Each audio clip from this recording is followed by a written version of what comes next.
जी बिल्कुल, मैं इस वक्त पंजाब इंस्टीट्यूट ऑफ कार्डियोलॉजी में मौजूद हूँ। मेरे साथ कैथ लैब के जो हैं एचओडी वो मेरे साथ मौजूद हैं, डॉक्टर सलमान साहब, जो कि असिस्टेंट प्रोफेसर हैं पंजाब इंस्टीट्यूट ऑफ कार्डियोलॉजी में, जो कि यहाँ पर मरीज़ों का इलाज मुआलजा करते हैं। अगर कोई मरीज़ हार्ट के इलामात से यहाँ पर एमरजेंसी में दाखिल होता है तो उसकी एंजियोग्राफी और एंजियोप्लास्टी करने का जो डिपार्टमेंट है उसके हेड ऑफ़ डिपार्टमेंट है। हम उनसे पूछते हैं कि जैसा कि आजकल गर्मी और हबस की शिद्दत में बहुत ज़्यादा इजाफा हो चुका है, अगर देखा जाए तो हबस की वजह से काफ़ी ज़्यादा मसाइल जो हैं वो जन्म ले रहे हैं। तो इस वक्त हम उनके पास चलते हैं, उनसे पूछते हैं वो इस हवाले से हमारे नाज़रीन को क्या मुफीद मशवरे देते हैं। अच्छा सर, सबसे पहले तो मैं आपका शुक्रिया अदा करूँगा, आपने हमें वक्त दिया।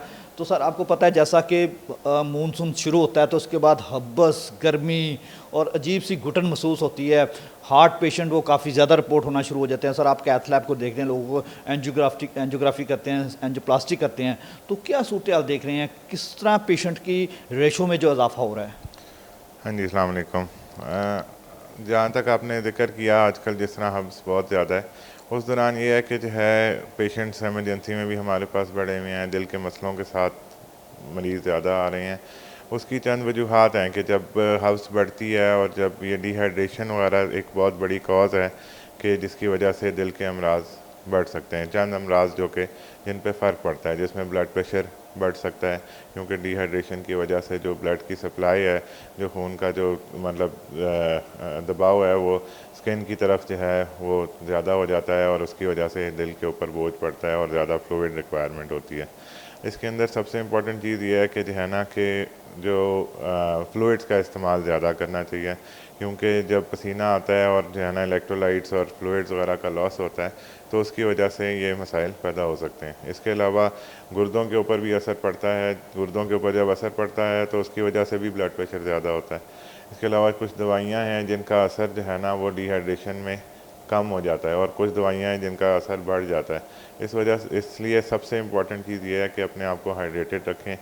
गर्मी में तेज़ धूप में जाने से अवॉइड करें जब तक कि ज़रूरी ना हो। जिसने काम ही बाहर करना है वो तो अवॉइड नहीं कर सकता, बट वो कोशिश करे कि जो है ना जिस हद तक हो सके कि पीक गर्मी के टाइम पे उसको अवॉइड करें। अच्छा सर, आपका कहने का मकसद है कि जिस तरह के जो लोग हैं, चाहे जवान हैं, बूढ़े हैं, बच्चे हैं, वो गर्मी से बचाव करें या ज़रूरी सफ़र से गुरेज करें और इस हबस के मौसम में अपने आप को महफूज रखें। सर, यहाँ पर एक सवाल पैदा होता है, हमारे नाज़रीन भी अक्सर हमसे पूछते हैं कि जो हार्ट पेशेंट हैं, हार्ट पेशेंट को आप क्या एडवाइस करेंगे इस तरह के मौसम में? क्योंकि इस तरह के जब गर्मी आ रही होती है, जब गर्मी जा रही होती है, हबस आ रही है, हबस जा रही है, सर्दी आ रही है, सर्दी जा रही है, तो उसमें काफ़ी ज़्यादा पेशेंट हार्ट के रिपोर्ट होना शुरू होते हैं। तो ज़ाहिर है आपके पास डेली पेशेंट्स आते हैं, आप उनका इलाज मुआवजा भी करते हैं। तो इस तरह के मौसम में जो हार्ट पेशेंट है वो कैसे अपने आप को महफूज रखें, चाहे वो जो बूढ़े हैं, ख़वातीन हैं, हामला ख़वातीन हैं, कोई वो कैसे अपने को सेफ़ रख सकते हैं?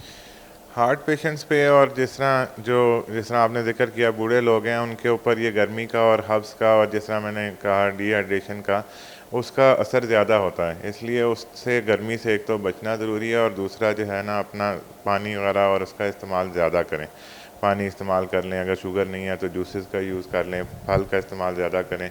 गर्मी में जो है ना निकलने से गुरेज करें, क्योंकि ये चीज़ें हैं जिसकी वजह से जो है ना ब्लड प्रेशर और ये हार्ट का मसला बढ़ सकता है। जो ऑलरेडी जो दिल जिसके अंदर प्रॉब्लम आया हुआ है उसके ऊपर जब बोझ पड़ेगा तो ऑफ कोर्स उसके अंदर प्रॉब्लम बढ़ सकता है, अच्छा, मज़ीद बढ़ उस सकता है। पेशेंट के अंदर प्रॉब्लम बढ़ सकती है, वो अपने ज़ाती मालिज के हिसाब से अपनी अद्वियात को तजवीज़ कर सकता है और उसके अलावा उस एहतियाती तदाबीर को इख्तियार कर सकता है। लेकिन सर, मैं यहाँ पर ये ज़रूर पूछता हूँ, हमारे नाज़रीन में ये पूछना चाहेंगे, जैसा कि डॉक्टर्स अक्सर कहते हैं कि अपना हेल्दी लाइफ़स्टाइल अपनाएं, वॉक करें, मुतवाज़न ग़िज़ा का इस्तेमाल करें और कोशिश करें कि ठंडी जगह पर रहें। तो अब जैसा कि आपको पता है, आप हार्ट पेशेंट को भी कहते हैं वो नॉर्मल तरीके से वॉक करे ताकि आप उसकी लाइफ जो है बेहतर हो सके। तो इस मौसम में आप वॉक करने की इजाज़त देते हैं कि हर पेशेंट, आम आदमी तो वॉक कर रहा है, पेशेंट भी वॉक कर सकता है, हार्ट पेशेंट चाहे कोई भी पेशेंट वॉक कर सकता है? बिल्कुल कर सकता है। अवॉइड बेसिकली धूप में अवॉइड करना चाहिए और जिस टाइम अगर कोई बहुत ज़्यादा हब्स है उस टाइम अवॉइड करें। सुबह के टाइम नमाज के बाद या फिर जो है ना शाम के टाइम जिस टाइम साये का टाइम है उस टाइम पे जो है ना कोशिश करें कि वॉक उस टाइम के ऊपर करें, ताकि जो है ना वो जो डिहाइड्रेशन है और जो पसीना आता है वो कम से कम आए। क्योंकि कुछ मरीज़ जिस तरह हार्ट फेलियर के पेशेंट्स होते हैं उनके अंदर तो मजबूरी ये होती है कि बहुत ज़्यादा पानी इस्तेमाल कर भी नहीं सकते। ऐसे मरीज़ों के लिए है कि जो है ना थोड़ा सा मतलब वॉक वगैरह कुछ दिन के लिए बेशक अवॉइड कर लें, बट वो पेशेंट जिनमें जो है ना डिहाइड्रेशन को मैनेज किया जा सकता है और जिनको पानी के इस्तेमाल में मसला नहीं है तो उनमें जैसे सर किसी को स्टंट किसी को पड़ा हुआ तो वो वॉक कर सकता है, बिल्कुल कर सकते बाईपास वाले पेशेंट नहीं वॉक कर सकते आप कहने का? हैं। नहीं, बाईपास वाले कर सकते हैं, जिनका दिल के पट्टे कमज़ोर होते हैं, हार्ट फेलियर वाले जो पेशेंट जिनको हम कहते हैं, जिनके या फेफड़ों में पानी भरा होता है, उनको थोड़ा सा अवॉइड करना चाहिए, क्योंकि उनमें फ्लूइड का बैलेंस को मेंटेन करना थोड़ा सा प्रॉब्लम होता है। अच्छा सर, आपने कहा कि हार्ट फेलियर वाले पेशेंट वॉक नहीं कर सकते, जिनको स्टंट पड़े हैं, जो जो इस तरह के पेशेंट वॉक कर सकते हैं वो डॉक्टर की हदायत के मुताबिक। लेकिन सर मुझे बताइएगा कितने मिनट की वॉक? अब देखें, एक आम आदमी की बात करता हूँ, आम शहरी की बात करता हूँ, वो बाज़ का दौड़ के वॉक कर रहे होते हैं, दौड़ रहे होते हैं तेज़ स्पीड में, बाज़ नॉर्मल स्पीड में, तो आप हमारे नाज़रीन को थोड़ा सा गाइड कर सकती हैं कि इस तरह के मौसम में नॉर्मल तरीके से वॉक करनी चाहिए, जो हार्ट पेशेंट है वो किस तरीके से वॉक करें और कितने मिनट वॉक करें? डेली की अराउंड 30 मिनट्स वॉक होनी चाहिए। अगर नॉर्मल रूटीन में 40 मिनट्स तक वॉक कर रहे हैं तो आप बेशक थोड़ा सा कम कर दें, क्योंकि मौसम के असरात ज़्यादा होते हैं। बट यह है कि वॉक को छोड़ना नहीं चाहिए, एक्टिविटी को छोड़ना नहीं चाहिए, क्योंकि जो वॉक है या जो भी एक्टिविटी है उससे भी ब्लड प्रेशर पे भी फ़र्क पड़ता है, आपके दिल भी जो है ना वो बेहतर होता है। सर ये आम आदमी के लिए भी मशवरा यही है आपका? आम आदमी के लिए भी बिल्कुल यही मशवरा है, जो क्योंकि सेहतमंद आदमी है तो वैसे ही 30 से 40 मिनट डेली वॉक करनी चाहिए, ताकि उसका दिल महफूज भी रहे, ब्लड प्रेशर भी कंट्रोल में रहे और बाकी चीज़ें भी जो है ना ठीक चलती रहें। अच्छा सर, आखिर में आपसे एक तो आम आदमी के लिए मशवरा चाहिए होगा कि उनको इस तरह के मौसम में कौन सी खुराक इस्तेमाल करनी चाहिए, वॉक की तो आपने बात कर ली, और जो दिल के आर्जे में मुब्तला मरीज़ हैं, चाहे वो ख़वातीन हैं, बूढ़े हैं, बच्चे हैं, जवान हैं, तो उनके लिए क्या आप अपनी मशवरा आपके जो जो उनको ख़ास तौर पर कोई इस तरह के मौसम से बचाव के लिए कोई खुसूसी तौर पर कोई आप मशवरा देना चाहें?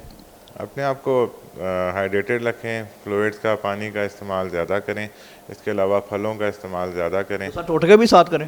टोटके कर सकते हैं, मैं कभी टोटकों से मना नहीं करता हूँ। लेकिन सर टोटके ये होता है ना कि बाज़ बार कहते हैं ये फला, कह रहे हैं वो ना छोड़ें। अच्छा तो दिल की दवाई ना छोड़ें, लेकिन टोटके भी एहतियात से करें इस्तेमाल।